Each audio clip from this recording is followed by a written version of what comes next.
All right, so this is Oya's first version of these, and we will be doing more with more health professionals as well as women just in clean lifestyles. Eventually, this series will be called Happy Healthy Vaginas, and it's all around how do you have clean living? How do you create a happy, healthy vagina and a lifestyle that's conducive to a happy, healthy vagina? So today, I am joined by two badass women and so excited to be talking to all of you. We want to start today with introductions. Then each of us will talk about our journey into the wellness area, whether it be clean living or feminine health. And then from there, it'll be an open dialogue where we'll talk to all of you and you will be free to ask us questions. There'll also be a raffle situation going on. So with that, I'm just going to jump in. So for those of you who don't know me, my name is Mitch Gilbert. I'm the CEO of Oya Femtech Apparel. I make vagina pants, meaning I make apparel that fights feminine health issues and all the fun things that women love to talk about, like UTIs, BV, yeast infections. And so we fight that in two ways. One, we have design that ventilates, absorbs, and decreases bacteria. And then in addition to that, our fabrics are free from 80,000 toxins that most of our competitors don't even check for. So that's Oya Femtech Apparel. And with that, I would like to pass it off to Dr. Sarah, and then Cheryl will go, and then we'll talk about how we all got into our journeys. Hi, so I'm Dr. Sarah St. Louis. I'm a urogynecologist here in Central Florida area. I'm near Orlando, Winter Park, Florida. I'm solo private practice. I see all my patients myself. And I specialize in kind of the niches that women have to deal with after childbirth. So I specialize in menopause, perimenopause. I specialize in any problems or difficulties after childbirth. I specialize in chronic vaginal infections, chronic bladder infections, recurring bladder infections, BV yeast infections, pain, vaginal dryness. I specialize in a lot of the like kind of off the wall things that when you kind of go to your GYN, no one really wants to spend a lot of time talking about. So, and I also specialize in sexual wellness and infant function, as well as pain with intercourse or female orgasmic dysfunction. Excellent. So I'm Cheryl, diTargiani, and I'm the Beautycounter person. We're a clean beauty company. We're very clean. We ban more than 2,800 toxic chemicals from our ingredients. We're very careful to make sure that everything that's put out there for all the women and men who want to use our products as well are safe and clean, and you don't have to look it up and find out if it has toxic chemicals in it, because you won't find them. And so that's what I love about the company. We do the work for you, and beauty should be good for you. We've been around for 10 years, and I'm a brand advocate. Yay. Okay. This is going to be very interactive. We're going to now talk about how we got into wellness in each of our journeys. And then we'll just have 15 minutes of open dialogue where y'all are free to ask us, between the doctor, the makeup lady, and I don't know what you would call me, a sportswear advocate. You feel free to bounce all the questions off the wall. We got your vagina and maybe your mental health. I don't know. 2023 is touch and go. So if that's what you need here, you have a great environment. Yeah. So how did we get into this? Cheryl, did you want to go first? How did you get into this? Sure, I'll start. I've always been into clean living, and I have two boys. They're in college now, but I've always been like wanting to feed them healthy food and just kind of maybe drive my family a little bit crazy on that. But I think we're all on board. But I've always liked taking care of my skin, and I love makeup. I like to put some makeup on, but I've always wondered, what is this clean? I used to walk around Nordstrom's with I had an app, and it's not the EWG app that I have now, which is the Healthy Living app, which scans your products to see what's toxic or if it's clean or not. And I was shopping. I ended up going to Whole Foods, trying to find makeup there. Wasn't really excited about it. And then my who I work with, my friend Amy, she's like, you love lip gloss and you love makeup and you like clean living. You should join Beautycounter. And so I did, and I've really loved it. We have over 350 products from skincare to makeup, anything for the shower, body, shampoo, pretty much clean beauty from head to toe. So yeah, and I just, cancer has touched our family in ways that we're not really, it's a reality. And that really sent me off to a place where we really need to be using clean beauty. When we put anything on our skin that is toxic, it takes 8 seconds to get into our bloodstream. And I know for me, I don't wear that much makeup, but I do put things on. The average woman puts on about 12 different products of personal care every day, whether it's washing your face, just anything, depending on your level of it. If you wash your face and moisturize, maybe that's the only two: shampoo, conditioner, all of that. So it's a little surprising when you sit down and count how much a person actually does put on their skin on a daily basis. And it adds up, and really adds up. And, it's also toxic chemicals are hormone disruptors. So women who want to get pregnant and can't for some reason and start going clean, it's like all of a sudden, oh my gosh, I got pregnant. So there's so many things about making the clean choice that helps our whole entire self. So that's why I love it. I'm obsessed with it. Thank you, Cheryl, for sharing. And thank you for being here in our first episode of Happy Healthy Vaginas. And second, Dr. Sarah, would you love to tell us about how did you get into feminine health? So I got into feminine health. I got the concept in college. I went to an all-women's liberal arts college, and I was really shocked that we had this great group of women that were pursuing higher education, but at the same time, a lot of people were still confused about certain things about reproduction. And I just got an interest in learning those things and then kind of being that resource for my friends. Fast forward, medical school, ended up as an OBGYN, and then did further training in female pelvic medicine and reconstructive surgery. And then in my own private practice, which is Associates in Urogynecology and SMS Beauty, I've now taken a step towards trying to offer my patients treatment that's a little bit out of the box. So I'm always trying to look at natural things. I'm looking at diet. I'm looking at irritants for the bladder or the vagina. I'm looking at things like contact dermatitis, allergic reactions, sensitivities that can develop over time. I'm also looking at treatments that are outside of typical medical treatment. I prefer local treatment rather than whole systemic. I try to avoid medications, and if I can, I try to offer alternative procedures rather than surgeries. And I also, one of the big things which people may or may not have heard of is PRP, where we actually take your own blood, spin it down, get platelets, and it acts as a rejuvenating factor, and it can be used all over the body. So I am here as a physician, but I do enjoy alternative methods of treatment for female vaginal wellness, bladder wellness, and intimate wellness. It never ceases to amaze me how smart you are. Oh, thank you. Shout out to you. Okay, so how did I get into vagina pants? I was an athlete with my own feminine health journey. I had reoccurring feminine health issues like yeast infections, UTIs, BV, and I couldn't figure out what was causing these issues until one day I go to the OBGYN and she tells me to stop wearing leggings. And I was like, wow, this is crazy, because I do pull-ups to Rick Ross when I'm stressed out. So I just live in this apparel. Fast forward, I'm at UCLA Anderson. I was recruited to business school to build some sort of startup. And I'm start exploring this relationship between apparel and women's health. And I'm at an event right now, actually a women's event. And it's interesting because they were talking about the waves as women learned about cleanliness. First it was cleaning products, then it was beauty, then it was food, and now apparel's the next wave.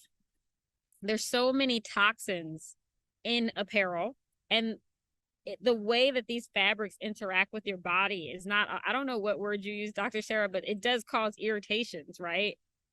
Living in leggings that have not been designed for your body and are just designed to be cheap or make your butt look good are not good for you. They're kind of like garbage bags, and like what, in the sense that they don't wick moisture, they don't breathe. Similar concept as to what goes on if you leave a garbage bag in your kitchen and it's hot. That happens to women every day in leggings. So we're talking about exacerbating issues like yeast infections, UTIs, bacterial vaginosis, all the fun things. And what's worse is there's just not a lot of research around the vaginal microbiome, right? So it's almost like we're kind of like feeling this out and building a network of doctors and wellness practitioners and women's health practitioners and people who just believe in keeping things healthy for women. And so this is our first event like this. We hope to do more. And really, I'm excuse my French, but entering my like kind of fuck it era. I feel like so many people are like anti-women, right? They're anti our health. And it's just like pulling together, bringing community and just having each other's back and like doing it ourselves. So I would say that's my intro story and how I got involved in this. Excellent. I have some of the Oya leggings and I love them. Same here. They feel so good. I can do yoga in them. I can walk on the treadmill, walk outside. They're so comfortable. They feel really good on my body and they feel like they should. So, speaking of Oya leggings, and Stephanie's on the call, one of the patients from our event in Orlando that got some of the Oya leggings was at the gym and was actually working out with my trainer. And my trainer was like, I love these leggings. Where'd you get them from? And she's like, oh, Dr. Sarah. God, that was today. That was 2 hours ago. Oh, nice. So it was like full circle. Yes.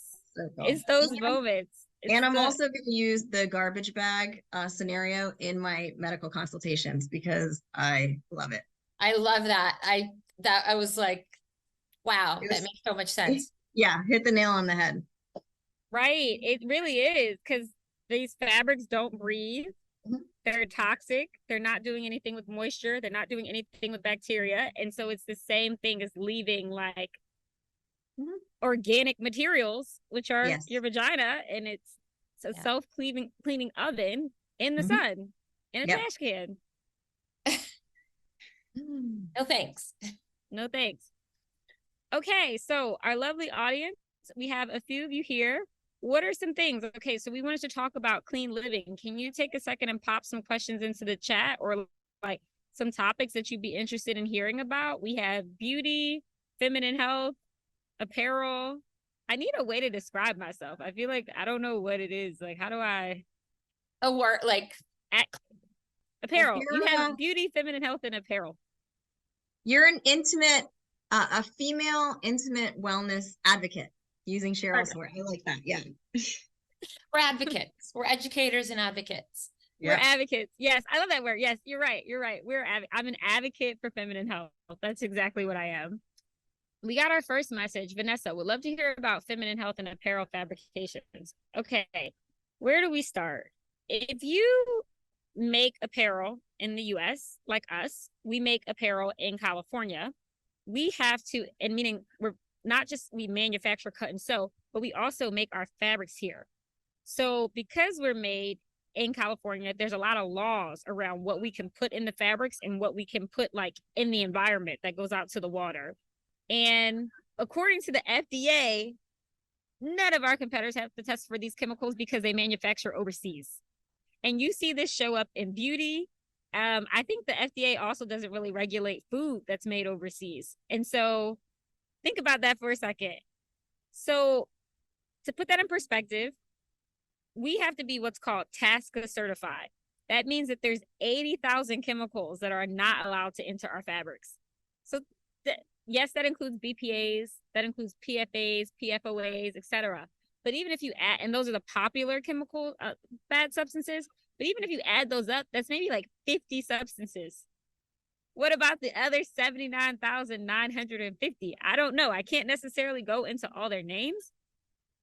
But if you're wearing a lot of fast fashion in these places that are just focused on making things cheap, they're treating these fabrics with very bad chemicals in the dyes or in the moisture wicking abilities, etc.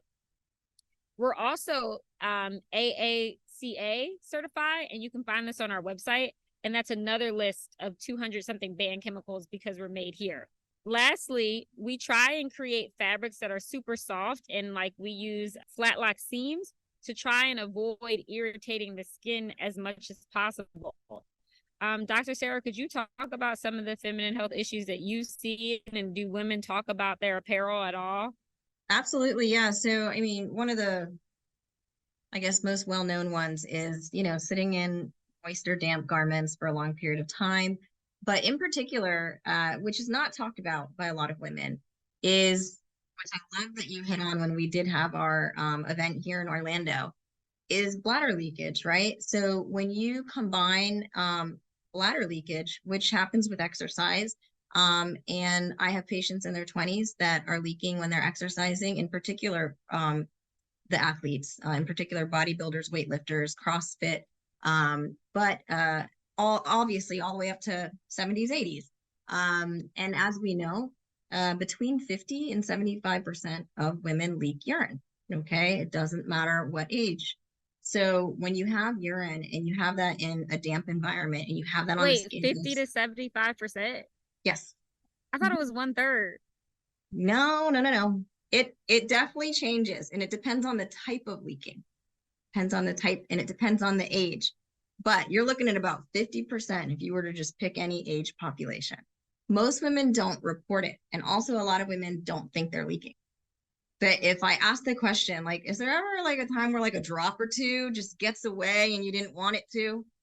They're like, yeah. I'm like, okay, then you're leaking. It doesn't necessarily mean large amounts. It doesn't mean you're pouring out urine. Everything is different for each woman. But regardless, if you have urine on your pad or on your liner or your tights and you're in them and it's on the skin, and in particular, if you have seams that are irritating, women can actually get what we call basically a diaper rash. And it can be extremely irritating. I see it all the time. Red, inflamed, irritated, the entire skin there just looks like it's absolutely upset. So I think it is extremely important to keep moisture away, and for fabrics to be soft drying, and to allow the ventilation. So I do see that quite a bit.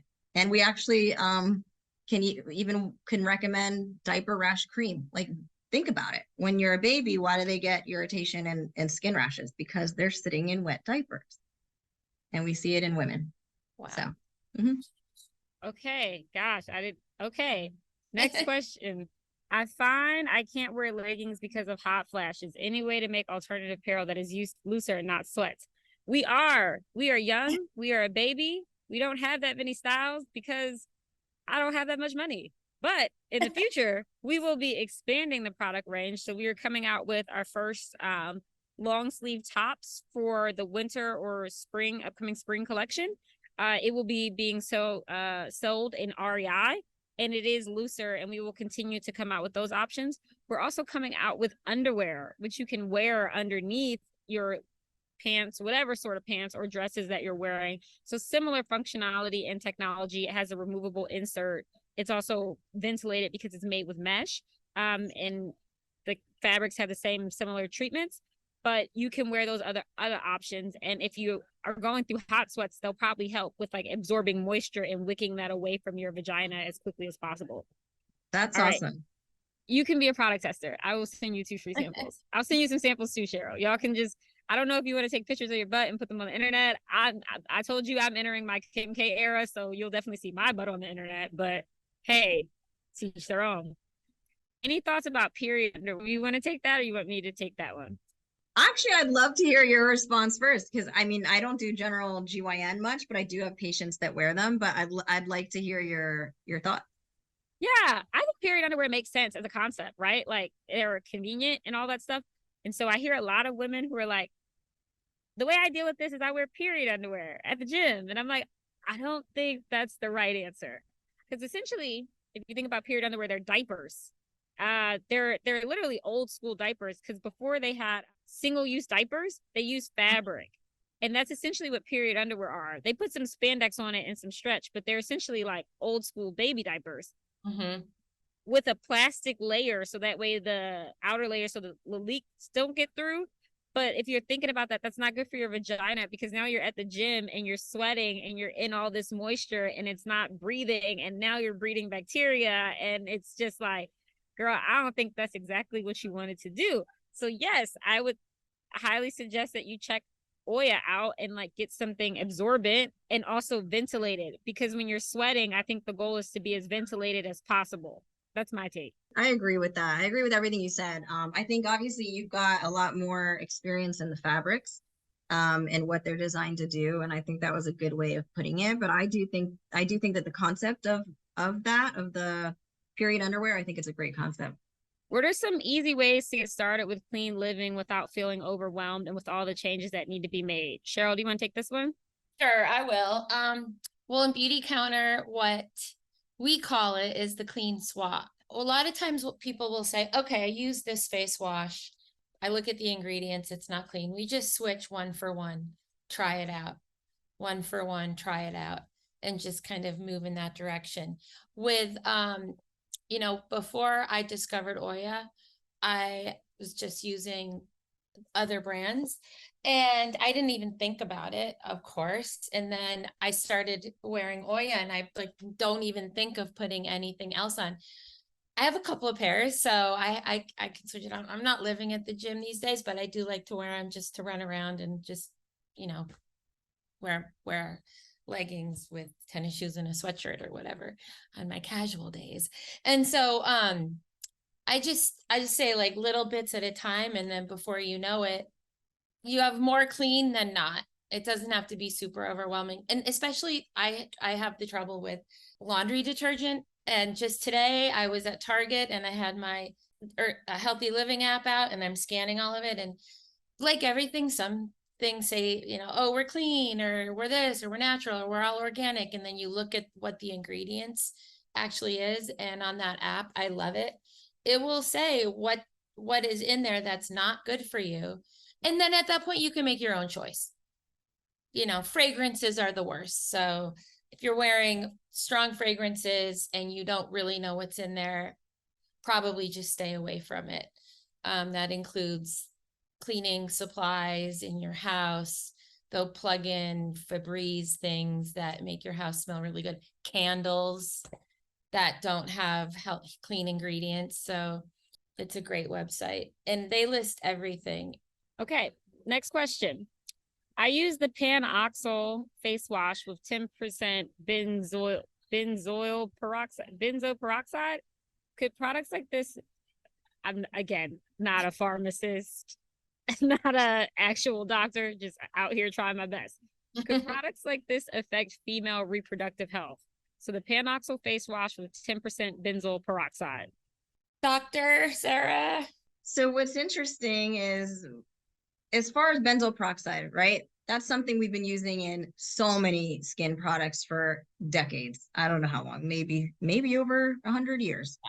Who knows?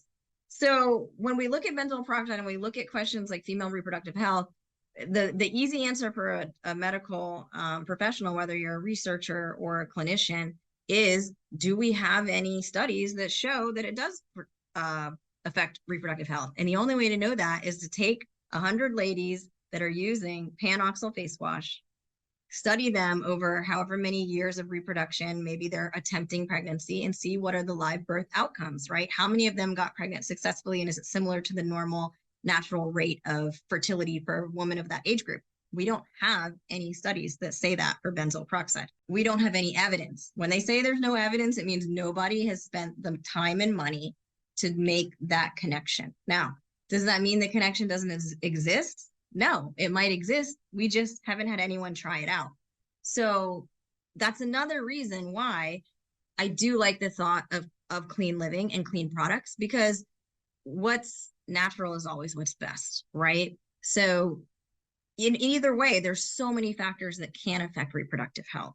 And like Cheryl was saying, the average woman puts on 12 different products. I mean, every product has chemicals in it. So and we know some of them can be hormone disruptors, which can then, but we don't have anything that directly ties benzoyl peroxide to reproduction, if that answers your question. Yeah, I don't know specifically what certain chemicals, how it affects someone's body, but we could look into that and I'll get back to you. That's a great question. And I can look into that with you as well. Okay, Last question from Deborah. Yes. You know, what's just so funny about this is Deborah is my mom. So, mom, we've talked about this question. Hi, just Deborah. That's awesome. Oh my God. Oh my goodness. But this is a good question. This is a very relevant question, and this is something that can occur in women also at any reproductive age. It does not have to be just women that have gone through menopause. There's so many reasons that can contribute to soreness. And as far as talking about clean products, one reason a woman could get sore is that whatever form of lubrication they're using is causing irritation. Okay. There could be something in the lubrication. So I always like to recommend more natural products for lubrication. If you're going to use something over the counter, you want to make sure it's silicone based rather than water based, because silicone based is smoother. And when you use a water based lubrication, it dries faster. And sometimes there's alcohols in it. And that at the opening of a vagina that has very low estrogen and the skin doesn't stretch well, it'll dry and you'll have little small micro tears, and that actual lubrication will irritate it and cause burning and rawness and discomfort. And I also see this in young women that are on birth control for a long time. That being said, I love natural products like some good old olive oil. I love coconut oil, vitamin E suppositories, which you can find on Amazon. Wait, on your vagina? You put Yeah, olive oil on your vagina? Inside. Oh, you just use it as a lubricant. Yeah. Amazon also has plungers that you can buy that you can actually fill them up with and put them in. All that stuff is great, but if your vagina is sore after intercourse, it more than likely is due to lack of lubrication. Also, size of your partner and how well does the vagina stretch. That's going to play a big role too. But lubrication is mostly connected to estrogen. We see a lot of pain with intercourse after childbirth when you're breastfeeding. If you don't have a period, you don't have estrogen. So a lot of those women have a lot of pain with intercourse. But once you're around the age 50, it also can creep up as well. Stop it, Mitch. My mind Yeah. being blown. Yeah, or birth control pills will lower your estrogen levels, so you'll have soreness. So always good if you are having soreness that's outside of the ordinary, you want to get that checked by your doctor. It's also, I always like to tell my patients, a lot of general GYNs aren't, I'm not trying to knock them, but a lot of them aren't thinking this kind of far in, which is why as a urogynecologist, I focus on these things. And we have a lot of things that can help that pain that people get and that soreness to alleviate it. Okay. There's a lot of options out there and it doesn't involve surgery. And if anything, vaginal estrogen, I call it the fountain of youth for the vagina. I love it. I've given it to my mom. I don't know what she's I've used it myself for issues She's I've helping had. Women like me who didn't know, like that. And you might need some. She threw a you might need some out there. I'm learning. So yeah. No, I don't have, but I'm learning. Yeah, but I focus on that. I love, my goal is any woman that's having difficulty having intercourse, I'd like to get you back to where you're comfortable and where you're enjoying it. The last thing people need is to have fear of intercourse, be worried about infections, be worried about pain. So I like to kind of spend my time focusing on that. Do you do telehealth or just for people in Florida? Just for Florida. Well, take a flight, y'all, because I'm sure you could go on vacation, but like your vaginal health might be worth a flight, honestly. Yeah, if you happen to be in the area for, vacation, I'm here. Thank you for that explanation about vaginal soreness, Dr. Sarah. I didn't even know that, but like, wow, that's crazy. You have a lot of information. I'm so afraid to get pregnant. Protect the vagina. Protect the vagina. God. I'm team protect the vagina. Team protect the vagina. Okay. All right. Raffle. So I think everyone's name is going in a thing. Yeah. So I've got every person who, besides the three of us, who's on the call. So what I'm raffling is a Beautycounter holiday gift. It's got 3 little hand lotions, great scents. They're, light. They're not toxic. And so I'm just gonna do it the old-fashioned way. I'll see here who it is. Kind of exciting. Vanessa. She said hello. Hello. And Okay. then can you do one more, Cheryl? And then this will be for Oya's new underwear. Excellent. Oh my gosh, that's exciting. Okay. I do feel excited. The really fun part, right? Marissa Sedan. She said, yay. She did. Yay. Okay, Oh, good. yes. Thank you. That was our first episode of Happy Healthy Vagina. That was awesome. And we Okay. just talked about clean living and health. Thank you everybody for joining us. I hope you learned great. something. I learned stuff. So Me too. You guys are awesome. Yeah. it's a community. It's a community. Thank you for having me. This was awesome. Come And I'm jealous that I'm not eligible for those 2 raffles. You're gonna get underwear. I Oh. already told you this. You didn't need And a I raffle. want the hand cream. I'll be in touch with you, Sarah. Okay, awesome. No worries. We're connected. So